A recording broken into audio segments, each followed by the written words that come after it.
Greetings, my dear viewer. You're on the channel The Price of Cheating. The channel is for those who appreciate traditional family values and condemn adultery. So be sure to subscribe to the channel. Let's get started. They say what happens in Vegas stays there, but in my case, the chaos followed me home like a shadow. Ashley and I had shared 9 years of marriage, years I thought were built on trust and stability. When she mentioned her plan for a girls' trip to Vegas, I didn't think twice. Ashley had always been fiercely independent, and I admired that about her. She'd been under a lot of stress lately, and I supported the idea, even encouraging her to go. I told myself she deserved a break and silently kicked myself for not planning something similar for the two of us. I hugged her goodbye, told her to enjoy herself, and watched her leave with a smile. The first couple of days passed without incident. She sent me cheerful texts, pictures of cocktails, group shots with her friends, and glimpses of Vegas's neon skyline. Everything seemed normal, and I felt reassured. On the third night, though, the messages stopped. At first, I brushed it off. She was probably caught up in the excitement. But as the hours dragged on, my unease grew. When my calls went unanswered, I tried to rationalize it. Maybe her phone had died, or she'd misplaced it. By midnight, I was pacing the living room, a knot tightening in my chest. Something didn't feel right. The next morning, I woke to a lone message. "Sorry, Ethan. I fell asleep early. Love you. Can't wait to see you when I get back." There was something off about it. It felt rushed, almost mechanical, as if she were hiding something. When Ashley returned, she seemed radiant, happier than I'd seen her in weeks. I chalked it up to post-vacation glow and tried to ignore the nagging doubts. Over dinner, I asked casually about her trip. "It was amazing," she said breezily. "We saw shows, tried our luck at the casinos. You'd have loved it." Her answers were vague, but I didn't press. I didn't want to come across as suspicious or controlling. A few days later, cracks began to show. She'd left her laptop open on the kitchen counter, and an email notification from a Vegas hotel caught my eye. "Thank you for your stay. Exclusive photos available." Curiosity got the better of me, and I clicked. It was standard promotional material, until I saw her. Ashley, in the arms of another man. She was laughing, her face turned toward his in a way that left no room for doubt. The timestamp confirmed it was the night she had supposedly gone to bed early. I didn't confront her right away. I needed more than just a single image to understand the full extent of her betrayal. That evening, while she was in the shower, I picked up her phone. My hands shook as I scrolled through her messages. It didn't take long to find what I was dreading. A thread with someone named James was filled with flirtatious banter, emojis, and inside jokes. One message stood out. "That night with you was unforgettable. When can we do it again?" Ashley's response was just as damning. "Let's not talk about this here. I'll call you later." Further digging unearthed photos, intimate photos. Ashley, in lingerie I'd never seen before, posed in front of a hotel mirror while a man lounged casually on the bed behind her. Videos followed, each more devastating than the last. In one, she giggled as she filmed a table covered in champagne glasses and rose petals before turning the camera to capture a passionate kiss with James. In others, the images left no room for misinterpretation. Raw, explicit evidence of a betrayal that had been neither accidental nor brief. These weren't fleeting indiscretions. They were deliberate, planned, and recorded for posterity. My chest felt like it was caving in. My breath hitched, and my hands trembled as I stared at the screen. This wasn't just infidelity. It was a complete mockery of the life we'd built together. I wanted to burst into the bathroom, confront her, and demand an explanation. But I knew how it would go. She'd cry, apologize, and find a way to make me feel guilty for invading her privacy. That wasn't enough. Not for this. My heartbreak twisted into something darker, a determination to make her understand the magnitude of her betrayal. Quietly, I forwarded the damning photos and videos to my phone, ensuring I had a full record. Once the evidence was saved, I deleted the messages from her device and set it back on the nightstand, my heart pounding. The sound of the shower continued, oblivious to the storm that was about to break. I had plenty of time to prepare myself. After rinsing my face and practicing a neutral expression in the mirror, I took a deep breath, steadying my nerves. When Ashley emerged from the bathroom, her hair damp, wrapped in a towel, and humming softly, I greeted her with a practiced smile that felt almost real. "Hey," I said casually, as though everything was as it always had been. "I've been thinking about something." "My birthday is coming up soon," I began, letting the idea take shape aloud. "It's been years since we threw a proper party. What do you think about inviting everyone over? Our families, a few close friends? A backyard barbecue could be nice, something low-key and fun." Her eyes lit up, and she clapped her hands, the towel slipping slightly as excitement took over. "Oh, that's such a great idea. We haven't had a big gathering in so long. You deserve a proper celebration for your birthday." "Exactly," I said, the weight of my plan pressing harder on my chest. "Good food, drinks, laughter, something memorable." She leaned in to kiss my cheek, her enthusiasm radiating. "I'll help with everything. This is going to be amazing." Amazing indeed. The days leading up to the party were agonizing. Every glance at Ashley brought the memories of what I'd uncovered flooding back in sharp, vivid detail. But on the surface, I played the role she expected, helpful, caring, the picture of devotion. When she asked for my input on the menu, I gave her a warm smile and thoughtful responses. I laughed at her jokes. I even kissed her on the forehead, though the gesture churned my stomach. She was completely unaware of what was coming. On the day of the party, the weather was perfect, bright skies and a gentle breeze. Ashley flitted around the kitchen, energized and cheerful, while I busied myself with setting up the backyard. I arranged chairs, cleaned the barbecue, and made sure the outdoor TV was working without a hitch. Our families arrived first, bringing warmth and chatter.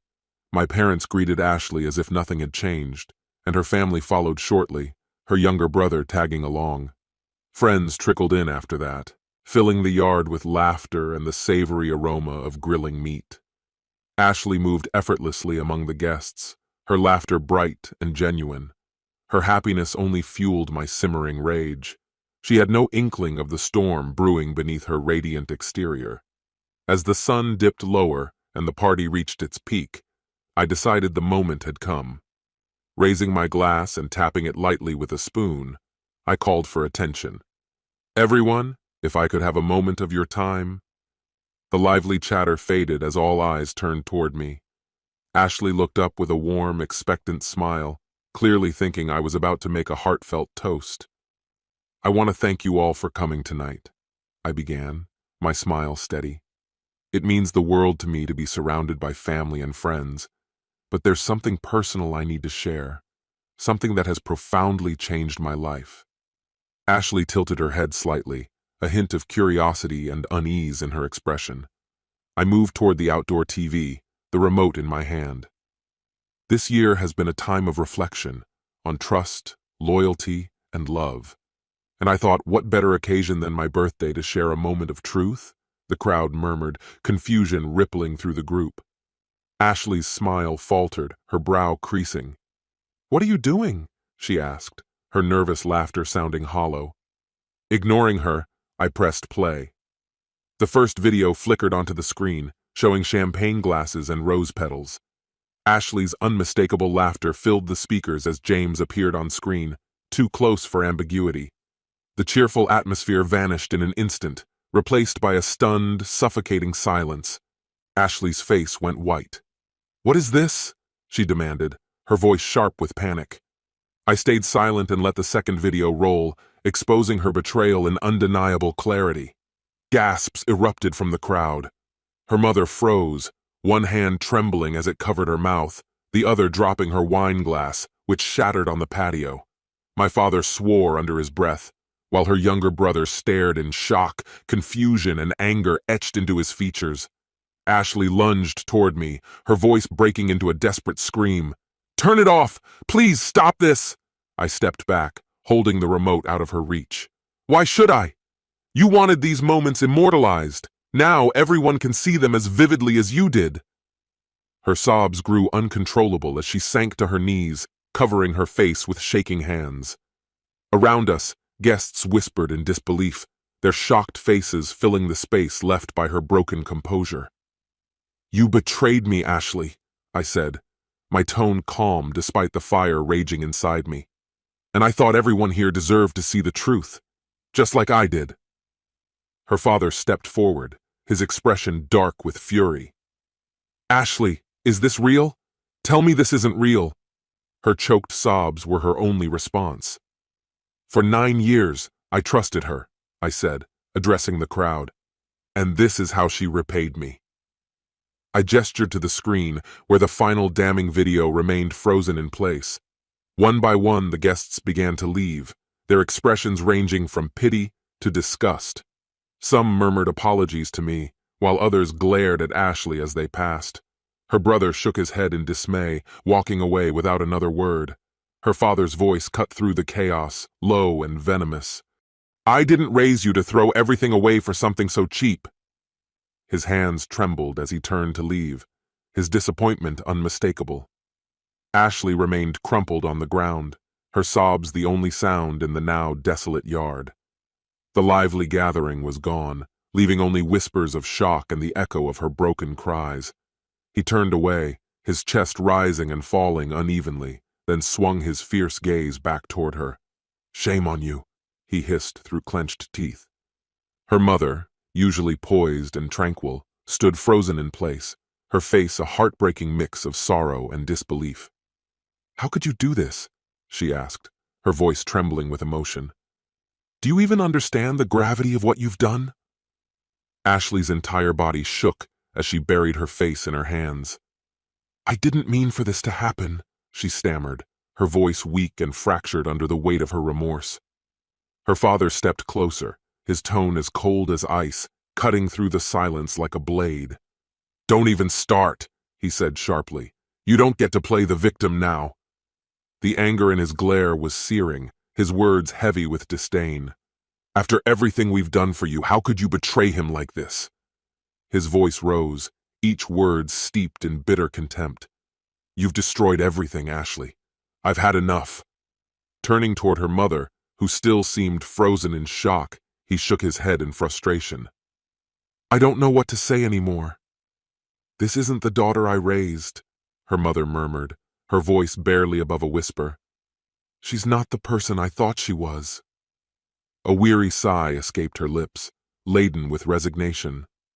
"I can't find the words," she admitted. "I never imagined it would come to this. Never." Ashley's tears poured freely, but her anguish couldn't thaw the icy tension that filled the room. Her father's expression hardened as he cast one last glance her way. "We're leaving," he said with finality. "Maybe when you've had time to reflect, you'll grasp the extent of what you've done." His words hung in the air like a crushing weight as they turned and walked away, leaving Ashley behind, shattered and alone. She sank onto the couch, her sobs racking her body. "I'm sorry," she gasped through her tears. "I never wanted this. I made a terrible mistake. Please, don't do this." But my resolve never wavered. My expression remained steely and firm. "Pack your things, Ashley," I said. "You're no longer welcome here." Her desperation only deepened. "Please," she begged, her voice breaking apart. "I didn't mean for any of this to happen." I shook my head, my tone flat and unyielding. "It doesn't matter. You've destroyed everything we built. This marriage is over."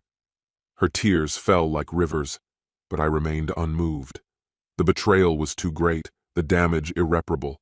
The divorce was finalized swiftly, the paperwork a cold, unrelenting confirmation of what I already knew to be true. Ashley begged me to reconsider, to give her a second chance. But my decision was firm. The trust was shattered, and the life we'd created together was irretrievably gone. For a while I stayed in the house, but the memories there suffocated me. Every room, every corner, was filled with echoes of anniversaries, celebrations, and the fleeting joy that had once defined our home. It became unbearable.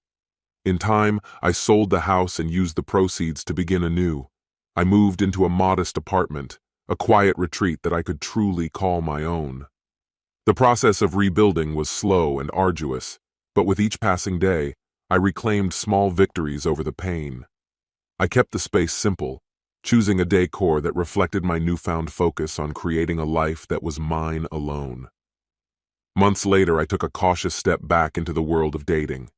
I met someone, a woman who brought laughter back into my life, who shared my interests, and who carried no shadows from the past. She wasn't Ashley, and that was exactly what I needed. Slowly, the ache in my heart began to fade, replaced by hope for the possibilities ahead. As for Ashley, her life spiraled in the aftermath of her choices. She left the state, trying to escape the shame and the consequences of her actions. Occasionally, I'd hear snippets about her, a rumor here, a story there, of her struggles to rebuild, to trust again, to find love. But the scars she had left, both on herself and on others, kept her isolated. Her parents refused to speak to her for months, and her friends gradually distanced themselves, leaving her to face the wreckage of her decisions alone. Over time, my own wounds began to heal. The pain became a part of me, but it also shaped me, teaching me resilience and self-reliance. I emerged stronger, more confident, and for the first time in years, genuinely hopeful for the future. Though I couldn't predict what lay ahead, I knew one thing with certainty. I was ready to embrace the future, free from the shadows of a past that no longer defined me. This concludes the story. If you like it, then put your powerful like and subscribe to the channel. Greetings, my dear viewer. You're on the channel The Price of Cheating. The channel is for those who appreciate traditional family values and condemn adultery. So be sure to subscribe to the channel. Let's get started. Danny Gallagher strolled through the lively company picnic alongside his teenage daughter, Lucy, greeting everyone he passed with a warm smile and light conversation. A skilled maintenance worker, Danny was a respected figure at the Ferguson Manufacturing Company, known for his expertise in keeping the factory's intricate machinery running smoothly. To Danny, the factory wasn't just a workplace. It was a tight-knit community of over 400 employees, many of whom he considered friends. Today, they had gathered for the company's annual summer picnic, a beloved tradition. Held every third Saturday in July at a local amusement park, the picnic was the company's way of thanking its hard-working staff. The event offered something for everyone. Children delighted in rides, sweets, and pony rides, while adults played volleyball, tossed horseshoes, and enjoyed time by the pool. Food and drinks flowed freely, creating an atmosphere of camaraderie and relaxation. As they walked, Danny leaned toward Lucy. "I'm sorry you have to witness this," he said, nodding toward a pavilion where Edgar Remington, the company's new chief operating officer, held court. "You can wait in the car if you'd rather not see how this unfolds." Lucy shook her head resolutely. "No way. Mom will spin this to make you the villain. I need to see it with my own eyes." Danny gave her a small nod, acknowledging her determination, and headed toward the pavilion. Lucy quietly moved to the back of the crowd, positioning herself near her mother, Mandy, who was seated next to Remington. He was delivering a bombastic speech about boosting productivity and cutting costs, drawing mixed reactions from the small audience. Danny's eyes briefly met those of Mrs. Agnes Ferguson, seated off to the side. The elderly matriarch of the Ferguson family had overseen the company's transition after the sudden death of her husband, William Ferguson, the previous winter. Under William's steady leadership, the company had thrived, doubling its output and profitability. Danny had fond memories of working under him, starting right out of high school. Now, with Edgar in charge, the company felt adrift, and Danny was deeply concerned. Danny approached Mandy with a soft invitation.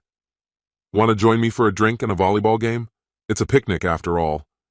Mandy glanced at Edgar before responding frostily. "We're discussing important matters, Danny. Maybe you should spend time with the guys from the floor." Edgar smirked, cutting in, "Yeah, Gallagher, go grab a beer and toss some horseshoes. We're busy here." Danny's jaw tightened, but he kept his voice measured. "This isn't about work. It's a family picnic. I'm asking to speak with my wife." Edgar's grin widened. "I already told you, Gallagher, we're busy. Mandy, tell him to move along."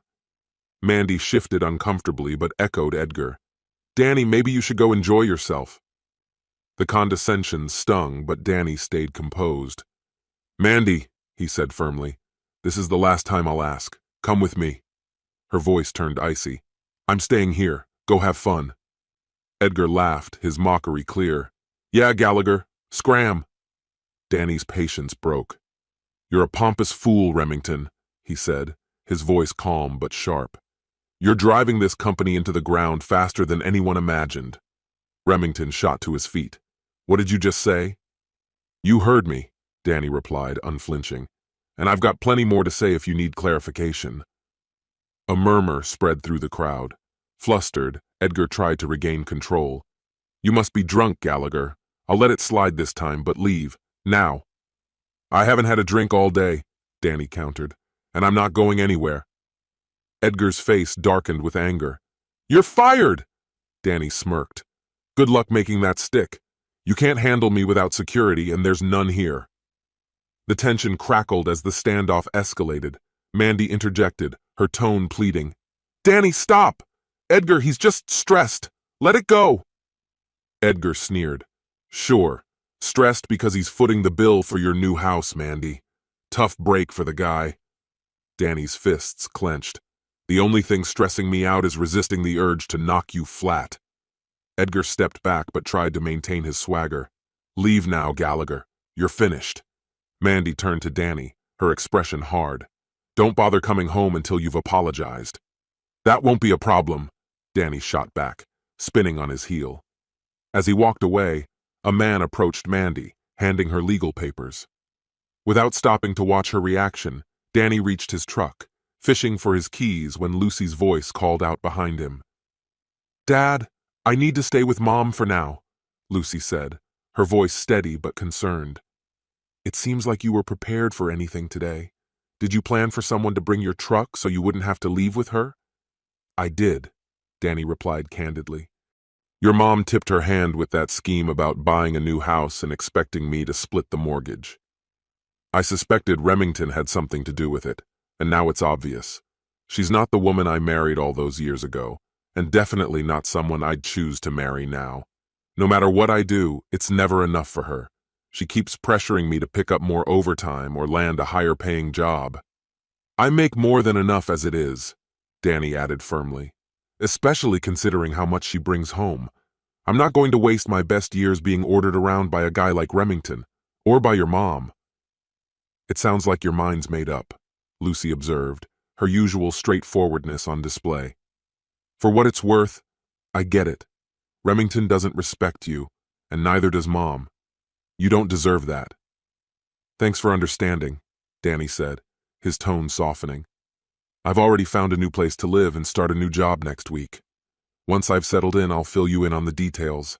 Until then, your mom might need some extra support for the next few days. She probably will, Lucy agreed. Connie Dawson and Margie Olson were trying to console her earlier. I should get back and be there for her. Watching everything unfold today wasn't easy, but at least I saw it for myself. Now she can't spin the story to me. You were ready to stand up to Remington, weren't you? He looked genuinely shaken, Lucy said with a wry grin. Maybe from your perspective, Danny replied with a smirk as he climbed into his truck. Fortunately, it didn't come to that. Take care of your mom, kiddo. Mandy spent a full 30 minutes crying in the restroom after being served the divorce papers. Lucy stayed close by, though her demeanor lacked the kind of sympathy Mandy clearly hoped for. As they walked to the car, Mandy forced polite smiles at everyone they passed, though she couldn't shake the feeling that some were quietly reveling in her distress. Your father really outdid himself today, Mandy muttered bitterly once they were driving down the highway. He's setting himself up for disaster, you know. He'll lose his job and his house all because of his pride. The irony is, if he had real pride, he'd be making more money by now. Lucy didn't hesitate to respond.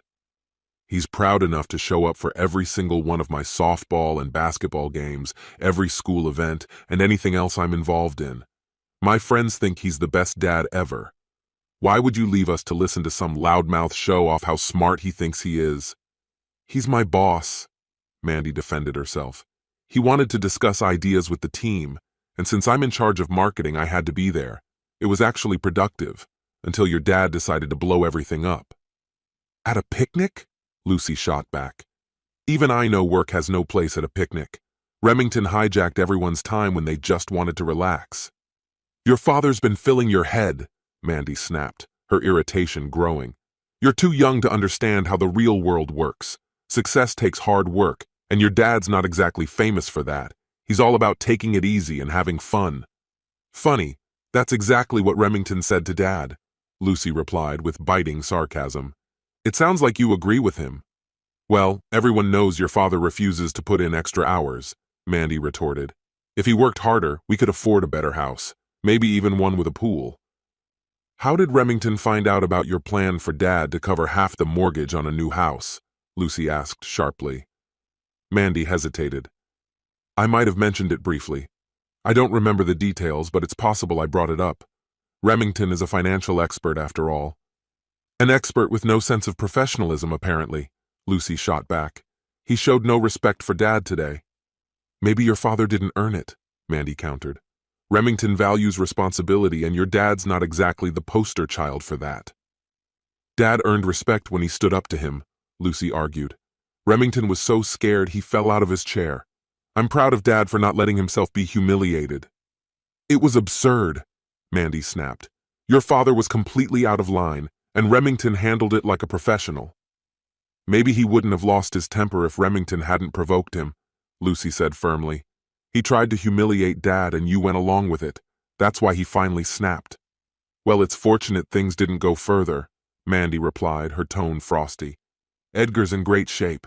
He spends plenty of time at the gym. Good thing he backed off, Lucy shot back. Why did Dad have to serve you divorce papers in such a public way? Your father planned the whole thing, Mandy said bitterly. It takes time to prepare legal papers and hire someone to serve them. That's true, Lucy acknowledged. He must have been working on it for a while, just like finding a new place to live and starting a new job. He's really leaving, isn't he? Mandy asked, more to herself than to Lucy. He's had enough of Remington, and he's not exactly thrilled with you either, Lucy said bluntly. And he didn't want the new house in the first place. You decided that on your own. Stop being so naive about money and relationships, Mandy snapped. I'm respected in this community, and success is important. Just because I earn more than your father doesn't mean I should foot the bill for everything while he wastes time golfing and fishing.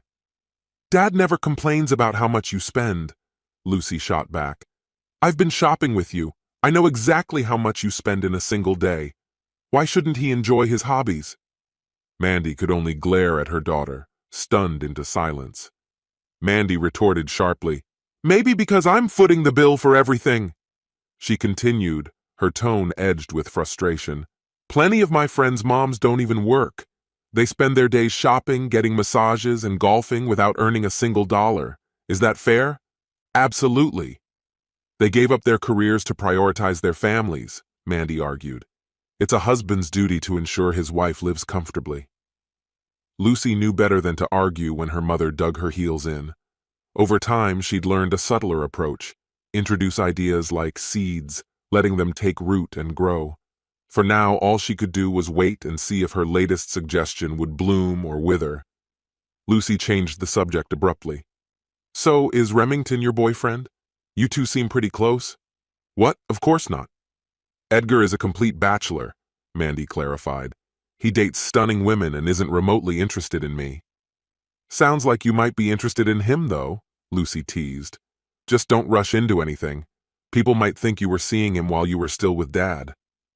I'm not interested in Edgar or anyone else, Mandy said with finality. I'm not dating for a long time, if ever.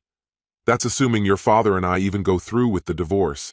He could come to his senses, apologize, maybe even beg for forgiveness. Lucy stared at her mother in disbelief. Are you serious? You and Remington obviously like each other, and Dad isn't going to apologize? He didn't even do anything wrong.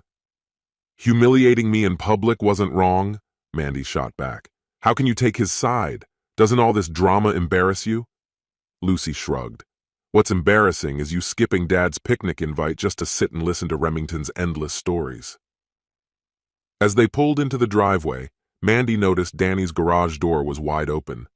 The usual clutter of tools, outdoor gear, and sports equipment, golf clubs, kayaks, camping supplies, was gone. Only the lawn mower and some neatly arranged gardening tools remained. "He's really gone," Mandy murmured as she got out of the car. She stepped into the kitchen, scanning the house. Aside from his clothes, Danny had left almost everything behind. The living room furniture and even the bedroom set were untouched. "Well, at least he left the pricey stuff," Mandy said wryly. "Let's see if he comes back for it." "I don't think he will," Lucy replied. "He never liked the furniture anyway, especially after you gave his favorite chair to your cousin." "That old eyesore didn't match anything," Mandy protested. "It had to go." Lucy folded her arms. "He told you it was his favorite and asked to keep it. You told him to get over it and even banned him from sitting on the furniture in his work clothes. Remember how he had to drag a kitchen chair into the living room to watch TV?" Mandy exhaled heavily. "Of course I noticed. That was just Danny being stubborn, trying to guilt-trip me. I know his games." Lucy nodded slightly. "Yeah, you do." "We'll be fine even if your father doesn't come crawling back," Mandy said, though a note of uncertainty crept into her voice.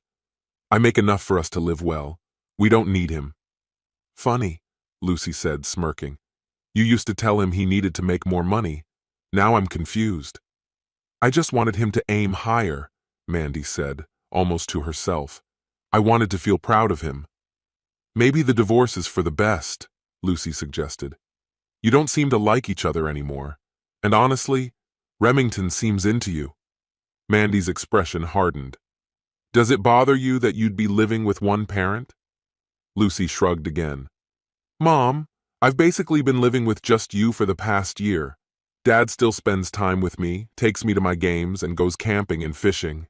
It's fine." With that, Lucy disappeared into her room, leaving Mandy standing in the hallway, lost in thought. She had always been the one to shoulder the responsibilities, earning the income, enforcing rules, and making sacrifices. Her demanding job as the marketing director at Ferguson Buffers left little room for personal time, but it provided for the family. Still, it stung to feel her efforts were unappreciated by both Danny and Lucy. Meanwhile, Danny was adjusting to a new chapter in his life. He had relocated 34 miles away to a secluded campground where he took a job as an all-around handyman and occasional guide. The role offered better pay and included a modest 2-bedroom cabin. His days were filled with physical labor, repairing equipment, fixing plumbing, and leading rafting expeditions. The fresh air and solitude gave him clarity, though he wrestled with loneliness. He missed Lucy deeply, and to his surprise he found himself thinking of Mandy as well.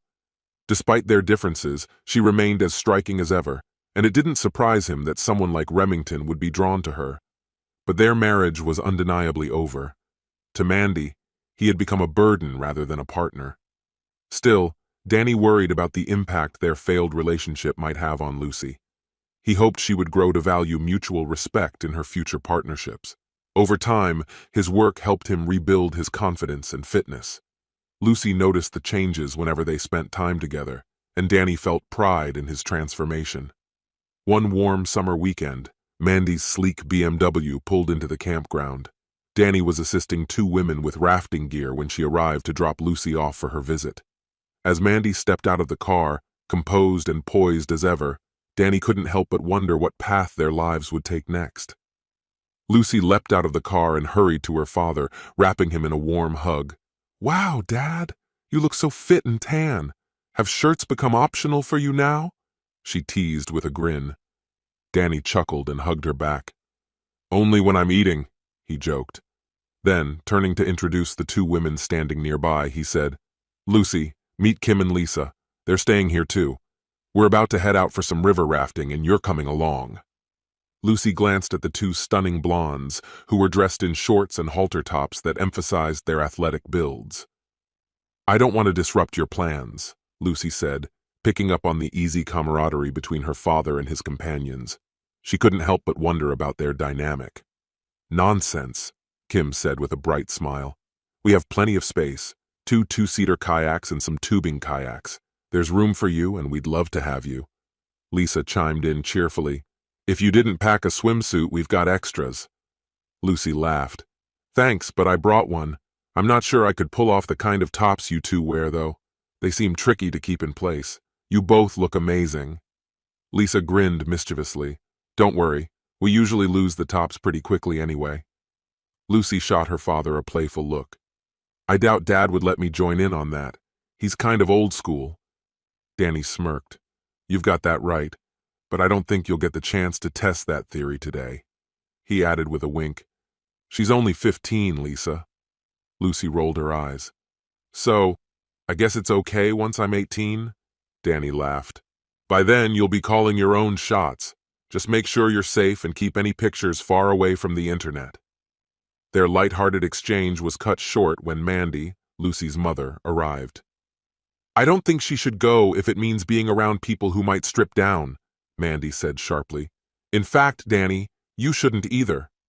Kim raised an eyebrow and addressed Mandy coolly. You must be the ex-wife who traded him in. For the record, Danny's a perfect gentleman, and if it helps, we'll keep our tops on. Mandy's gaze lingered on Danny. He looked different, more confident and undeniably handsome. His tanned skin, broad shoulders, and relaxed charm caught her off guard. Had he always looked like this, or was she only noticing now? Kim and Lisa leaned into Danny casually, their confidence palpable and slightly provocative. Don't worry, Kim said lightly. We'll take good care of Danny and Lucy.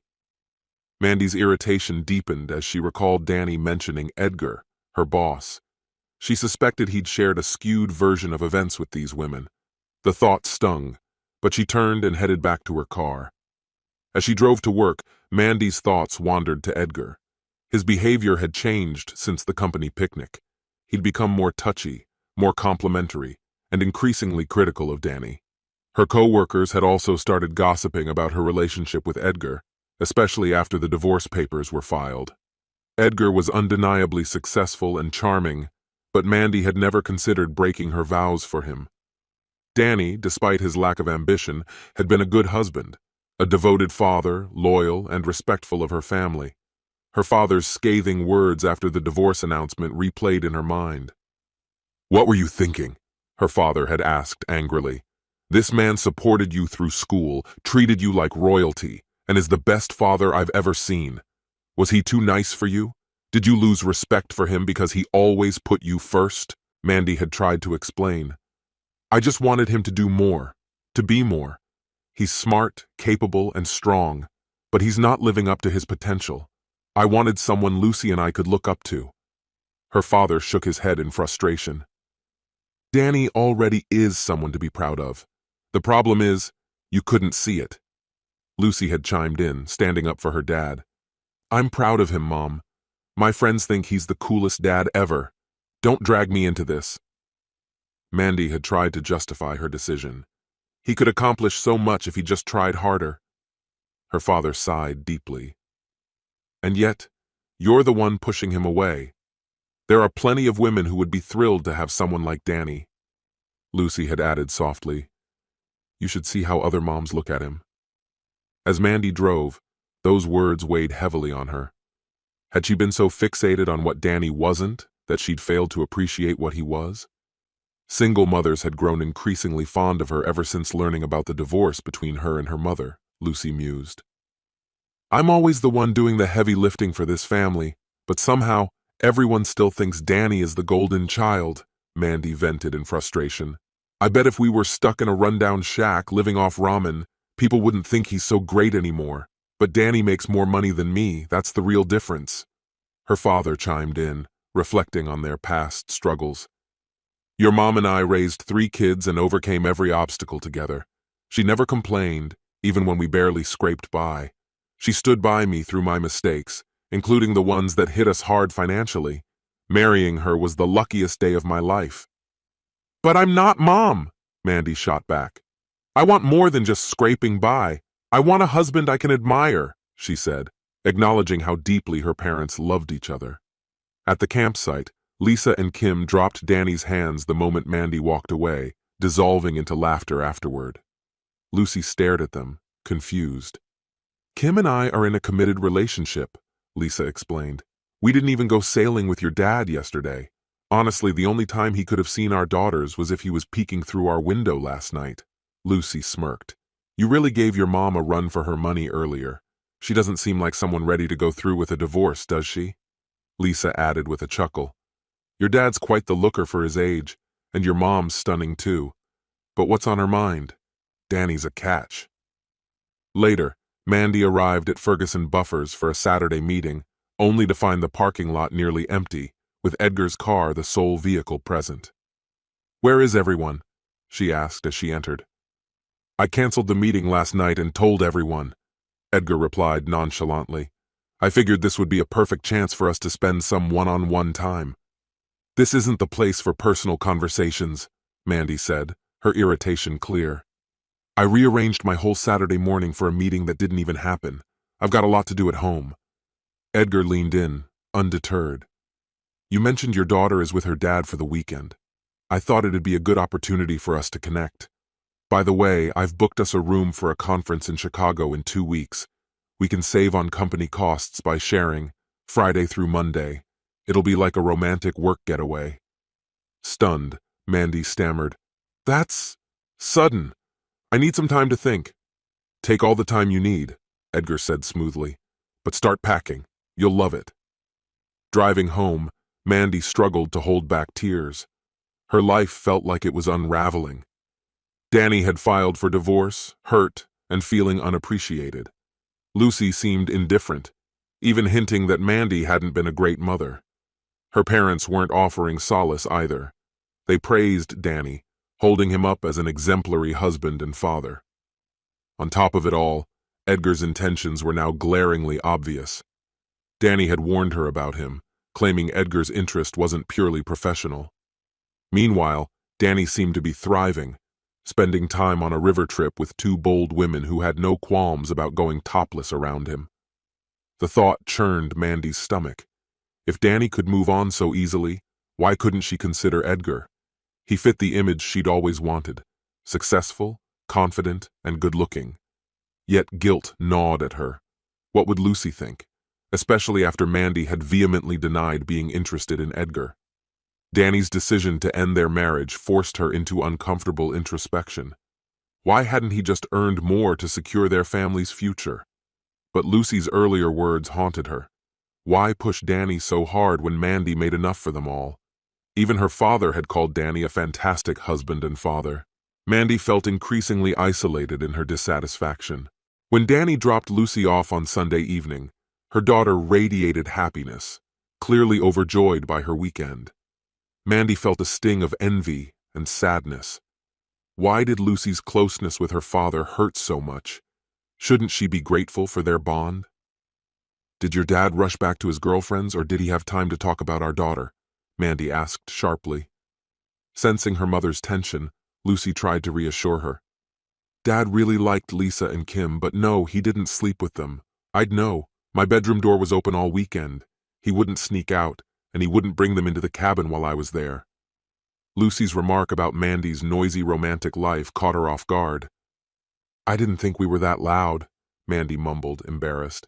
You're not anymore, Lucy quipped with a grin. But when I was younger, you and Dad were pretty loud. It didn't bother me, though. It actually made me happy to know how much you loved each other. Still flustered, Mandy apologized. I never meant to disturb you. You didn't, Lucy replied with a shrug. Even Sarah noticed when she stayed over. She thought it was sweet. Her parents are divorced, you know. By Monday, the turbulence of Mandy's personal life spilled over into her work week. A major machine failure on the factory floor crippled productivity. With Wednesday's management meeting approaching, Mandy braced herself. Agnes Ferguson, ever dependable, would undoubtedly be there, adding more pressure to an already chaotic situation. Agnes had officially passed the day-to-day operations of the business to Remington, yet her sharp instincts and deep involvement ensured she remained a key player in the family enterprise. Her watchful eye on production figures and profit margins never wavered. After listening to the maintenance supervisor's update, she dove straight into her usual incisive questioning. Steve, what's taking so long to get Machine 27 back to full capacity? It's one of our most reliable assets, she asked, her tone firm. Steve hesitated before replying. The issue's tricky. The machine runs, but the quality of its output isn't up to standard. 2 workers have been working on it since Monday. Agnes's eyes narrowed. Is this a new issue? Or something we've seen before? Not exactly new, Steve admitted reluctantly. It's an older model, and similar issues crop up once or twice a year. Then why is this repair dragging on so much longer than usual? What's changed this time? Agnes probed further. Shifting uncomfortably, Steve replied, Well, things are different now. The team is struggling to figure it out. Agnes leaned forward. Different in what way? What's holding up the repair? Steve sighed. We don't have Danny Gallagher anymore. He knew this machine inside out. He could get it back to peak performance in a matter of hours. Agnes remained composed, though her tone turned contemplative. I see, she murmured. After a pause, her gaze swept across the room. I couldn't help but notice management awarded itself bonuses this year for our increased profits and production. Did the shop floor employees receive any similar acknowledgement? They're the ones making those profits possible, Remington responded smoothly.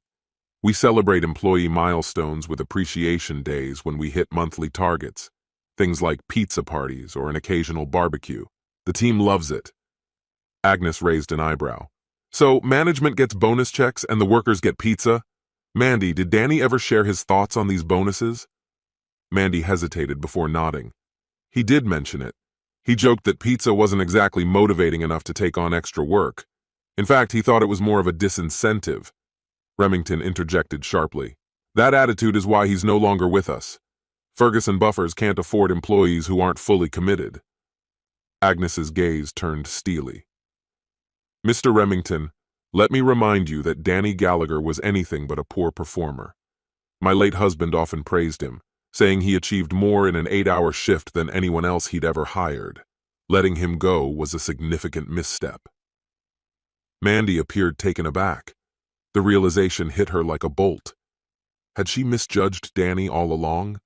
Could her parents, the Fergusons, and nearly everyone else have been right about him, while she had been completely mistaken? Turning to Mandy, Agnes's tone softened. Could you ask Danny to call me? I've tried reaching out, but his number seems to have changed. Mandy nodded. Of course, Mrs. Ferguson. My daughter has his new number. I'll make sure she passes it along. Thank you, Agnes replied warmly. She then turned to Remington with a wry smile. It seems the company may have contributed to its own challenges. Not at all, Mrs. Ferguson, Mandy interjected. The issues between Danny and me are personal. Later, Lucy relayed Agnes's message to Danny, who didn't hesitate to call back, respecting both Agnes and her late husband. Thanks for reaching out, Mrs. Ferguson, he began. I hope you're doing well. I heard Remington tried to block my retirement, but fortunately, I was prepared. I would have appreciated your help if needed, but thankfully, it didn't come to that. Danny, you were always a step ahead, Agnes replied warmly. You and your family were important to us. After a brief pause, Agnes asked, Would you consider consulting for us? We're having trouble with some machines, and no one knows them better than you. Danny considered for a moment. I can't take on a full job, but I'd be happy to stop by tomorrow for a few hours to see if I can help. Agnes exhaled in relief. That's very generous, Danny, but we'll need to formalize it with a signed contract. Is there anything I can offer as a thank you? A gift card, perhaps? Danny chuckled. Actually, there's one thing. Could you have Mandy invite me? Don't let on that I've already agreed. Just make it seem like her idea. Agnes's tone grew firm. Danny, I won't manipulate Mandy or put her in an awkward position. I understand, Danny said sincerely. Truth is, I miss her. We haven't talked properly since the company picnic. Agnes softened. I see. I'll ask her to call you, but please tread carefully. I think she's beginning to see things differently. Not long after, Danny's phone buzzed. He let it ring a few times before picking up.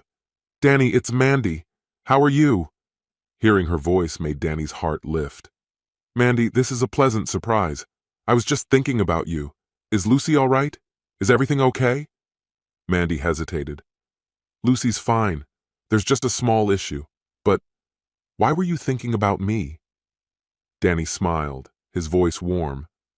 I was eating a burger and beans, and it reminded me of your incredible cooking. You're one of the best cooks I've ever known." "Do you truly miss my cooking?" Mandy asked, her voice heavy with disappointment. "I suppose it wasn't enough to keep us together." Danny hesitated before responding. "Honestly, there are a few other things I miss." He paused, his tone softening.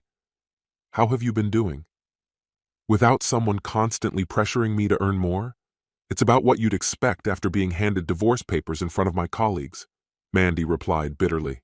"I'm surviving. It's been hard." "I'll admit that was a terrible move," Danny confessed. "I was angry, and I wanted to hurt you. It was cruel, and I regret it. You deserved better than that." "I could have handled things differently too," Mandy said with a sigh. "If it had to happen, it shouldn't have been so public. I didn't even realize we were in such a bad place. Was I really so unbearable that divorce was your only solution? Couldn't we have talked it through?" "Did you ask my opinion when you decided we needed a new house?" Danny retorted. "Did you consider how I felt about splitting the mortgage or the long hours you spent with Remington? I don't think you ever did." "I did listen, Danny," Mandy countered defensively. "But it felt like you were avoiding responsibility. You have so much potential, but you seemed content to settle for less." "And that's exactly why we're here," Danny replied sharply. "I've told you before how my dad missed all the big moments in my life because he was always working. Then he died at 39 from a heart attack. He gave up everything and it cost him his life. I swore I wouldn't do the same, and I made that clear before we got married." "I thought I understood," Mandy admitted quietly. "But maybe I didn't. I'm still trying to figure it all out. Seeing you with those women after serving me those papers didn't help my perspective." "Now you know how it felt for me," Danny said sarcastically. "Ever since Remington joined your company, I've heard nothing but praise for him. Then you decide we're buying a bigger house and expect me to cover half the mortgage without even asking my opinion. But you sure asked for Remington's. I won't accept that from my wife, let alone from someone like him." "I worked for Ferguson, but they didn't own me," Danny continued. "I never once claimed the money I earned while you were in college was just mine, but you treat your income like it's yours alone. For me, everything I earned was ours. That's a fundamental difference between us. I've always been proud of your achievements, Mandy, but I never saw us as competitors. I thought we were partners." "I value my free time, especially with Lucy," Danny added. "I used to love spending it with you too, but that's gone now. And yes, I admit Edgar crossed a line at that party," Mandy conceded reluctantly. "I made a mistake with the house. I assumed you'd just go along with it like always." "Buying a house isn't like choosing a paint color, Mandy," Danny replied firmly. "I agreed to things that didn't matter much to me, but this was different. Over time, I stopped asking you to join Lucy's games or go camping with me. It was obvious your career came first. I tried to respect that, but you didn't give me the same courtesy. Instead, you criticized my job and my choices. I wasn't going to change who I am to fit your expectations." "I never wanted to make you feel that way," Mandy said, her voice wavering. "I thought I was doing what was best for us. I never had feelings for Edgar. There was no reason for you to think I'd betray you." "Maybe I got it wrong," Danny admitted, "but it felt like something was happening. People at work joked about Remington being too close to you, and at first I laughed it off. But eventually I started to doubt. And now? He's running Ferguson into the ground, focused only on short-term gains while burning through resources. He's setting the company up to fail. I'm sure he'll leave once he polishes his resume, and maybe take you with him." "That's an unfair and baseless accusation," Mandy snapped. "Edgar's done wonders. Production numbers have risen every month since he started." "Believe that if you want, at least until he proves me right," Danny said bitterly. "I just hope he doesn't take my pension down with him when he leaves." "This conversation isn't helping," Mandy said, exasperated. "I actually called because Agnes Ferguson asked me to reach out. There's an issue with one of the production machines and the repair crew can't fix it. Can you help?" "I'll do it, but not for Agnes. For you," Danny replied. "I know how much the company's success means to you. I'll come by tomorrow morning, but I'm leaving by 3. Lucy and I have a tennis game." "Tennis?" Mandy asked, surprised. "I never pictured you taking up something like that." "If it's a game, I'm all in," Danny said with a grin. "You know that." "You look good, by the way. Mandy said, remembering how fit and tanned he looked the last time they met. Seems like it's working for you. You look great too, Danny replied, flashing a cheeky smile.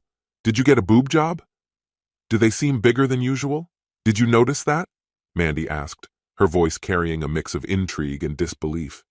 Danny smirked. I'm surprised you'd think I'd notice, considering how you were surrounded by those two gorgeous blondes earlier. Mandy rolled her eyes. Well, have you noticed I've lost weight? Danny nodded thoughtfully. Around your waist, maybe? Yes, mostly from my stomach, she confirmed. It's probably why they stand out more now. I haven't had much of an appetite these days. Don't overdo it, Danny advised, his tone softening. You're stunning just the way you are. Thanks, Danny. That really means a lot, Mandy replied warmly. I'll catch you on the floor tomorrow. Appreciate the help, Danny said, offering a small nod. Agnes will be thrilled when she hears. I'm sure she will. See you tomorrow, Mandy replied, turning to leave. Danny added just before hanging up, Make sure Agnes knows I'm doing this as a favor to you. The next morning, Danny stepped into familiar territory at Ferguson's Buffers. He explained to Agnes that the persistent problems with the number 27 machine had been resolved. So let me get this straight, Agnes began, watching the machine hum smoothly once again. This thing had been down for days, with no one able to fix it, and you got it running in under 2 hours? It's not something you can teach easily, Danny explained. You have to pay attention, really listen to the machine, feel its rhythm, and make adjustments until it's right. Most repairmen miss that. They don't listen to what the machine is telling them. Agnes shook her head in disbelief. Days of downtime and no progress, and then you come in and solve it in no time. Danny, this place ran so much better when you were around. We really miss you. You and Bill were always good to me, Danny replied. I know he didn't always love my stance on overtime, but my priorities were shaped by watching my dad wear himself out. I wasn't going to repeat that. And I respect that, Agnes said sincerely. You were dedicated while you were here and never took Bill's kindness for granted. If my boys grow up to be like you, I'll consider it a win. Later that day, Agnes dropped by Mandy's office. Keeping her annoyance in check, she walked in to find Edgar Remington lounging casually on Mandy's desk. Danny got the 27 machine running better than ever, Agnes announced. He said you were the reason he came back. Edgar leaned back with a smug smile. Too bad Danny bailed when Mandy really needed him. Agnes stiffened, but decided to stay composed. She knew Danny's feelings for Mandy ran deep, and if she could help mend things, she would. Edgar's remarks, however, grated on her nerves. His arrogance had been a red flag ever since Danny had voiced concerns about him at the company picnic. Fixing Edgar with a sharp look, she said, Your fixation on Danny Gallagher's personal life is not only unprofessional, but veering into harassment. Mandy shouldn't have to put up with your constant disrespect toward her husband. I don't want to hear this kind of nonsense again. Without waiting for a response, Agnes left the room. Edgar muttered under his breath, Touchy, aren't we? Sweet on the loser, and she's the boss. Alone in her office, Mandy mulled over the confrontation. Why had Agnes been so quick to stand up for Danny, while she herself had stayed silent? There was a time when Mandy wouldn't have let anyone badmouth Danny. Yet here she was, letting Edgar's snide remarks slide. A wave of guilt washed over her. Maybe Danny had every reason to be frustrated with her. By the managers' meeting on Wednesday, tensions had only increased. Steve, the maintenance supervisor, reported that the 27 machine was running perfectly. However, some minor issues with other equipment had started cropping up, though overall downtime was still manageable. Edgar seized the moment. There's a conference in Chicago this weekend, he announced. Mandy and I will be attending to explore ways to cut costs and increase sales. I won't be going, Edgar, Mandy said flatly. I already told you that. You did? Edgar feigned innocence. You might want to reconsider. It's a valuable opportunity. I've made my decision, Edgar, Mandy replied firmly. Suit yourself, Edgar sneered. I would have thought our marketing director cared about boosting the company's profits. Ignoring him, Mandy turned to Steve. Have we been following the maintenance schedule for the machines? Steve hesitated. Not entirely. We've skipped some stops to increase production. Agnes raised an eyebrow. What's the point of having a maintenance schedule if it's not being followed? Steve sighed.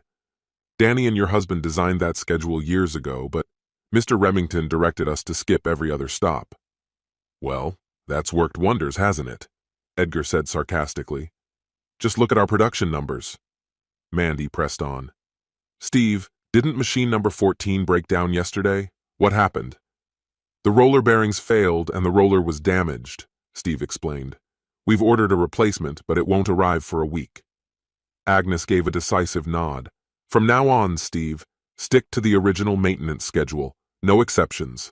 Understood? After the meeting, Edgar stormed into Mandy's office, slamming the door behind him. What the hell was that stunt you pulled in there? He demanded. Mandy reclined in her chair, her gaze icy and unyielding as it landed on Remington. You didn't think to inform me that Chicago was off the table this weekend? That nonsense about the maintenance schedule? It made me look ridiculous. Actually, no. It exposed just how naive I've been. But I'm catching on quickly and I hope it's not too late. Her tone sharpened as she gestured firmly toward the door. Now leave my office. I don't ever want to see you again. Remington, visibly rattled, fired back. You're the fool here. I'm the one in charge. Clear out your desk and get out. You're finished. To his surprise, Mandy's lips curved into a measured, confident smile. Without breaking eye contact, she reached for the intercom. Becky, please send security to my office. The words had barely left her lips when the door opened, revealing Agnes Ferguson flanked by two uniformed men. Mr. Remington, Agnes began crisply, your tenure with this company is over. Collect your belongings and report to HR immediately. These gentlemen will ensure you follow protocol. You can't do this, Remington protested. I've boosted production and made this company more profitable than ever. Agnes remained unmoved. Short-term gains at the expense of morale and stability don't count as success in my book. And frankly, I find you insufferable. Leave, now. As the guards escorted him out, Agnes turned to Mandy with a nod of approval. Thanks for flagging those service issues earlier. More importantly, I appreciate you exposing his misconduct. I suspected he had an inappropriate interest in you, but I never thought he'd go so far as to suggest a trip to Chicago on the company's dime. Mandy nodded solemnly. In a manufacturing company, neglecting maintenance is catastrophic. He had to go. Agnes paused thoughtfully. Do you think there's any chance Danny might return to work here? I know things ended poorly between you two, but we could really use his expertise. Mandy sighed. I've been giving that a lot of thought. I didn't treat him fairly, always expecting him to change, never recognizing how amazing he already was. I'm planning to reach out to him this weekend. Saturday morning, Mandy pulled into the lot near the float plane dock, where Danny was loading gear into his truck. Their teenage daughter Lucy leaped out of the car and ran to embrace her father, casting a curious glance back at her mother, who lingered by the vehicle. Danny, Mandy called softly, can we talk? I have some things I need to say. Danny, preoccupied, shook his head.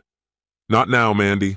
I've got a client arriving for a floating trip and I'm behind schedule. Whatever it is, it'll have to wait. He turned to Lucy. Grab your stuff, kiddo. You're joining me on this one, just the two of us. Lucy hesitated. No, Dad. This time it's just the two of you. I'll stay by the pool. Mandy stepped forward. Actually, I'm your client. I booked this excursion and I expect the same treatment as any paying customer. Danny raised an eyebrow, but eventually shrugged. All right.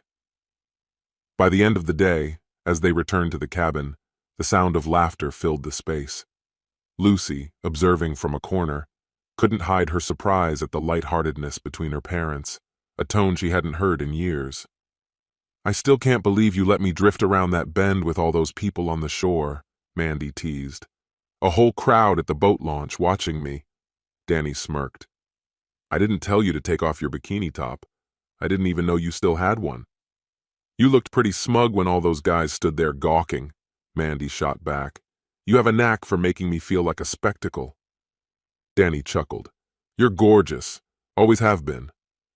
What about those blondes who floated with you before? Mandy pressed.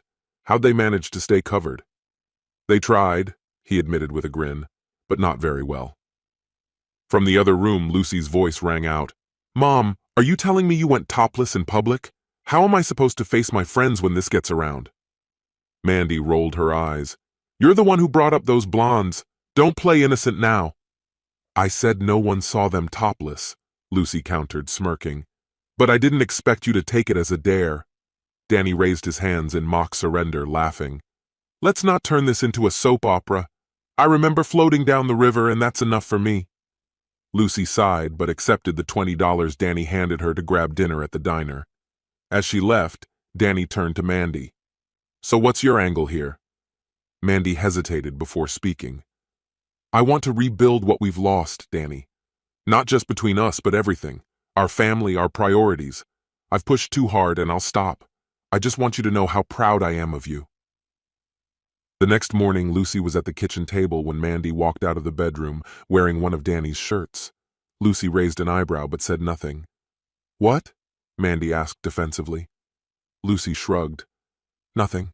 Just wondering if this means you and Dad are back together. Mandy paused, then smiled. It means we're trying. There's a lot to work on, but we'll get there. Together. Danny stepped into the room, exhaling deeply, his voice carrying a tone of reflection.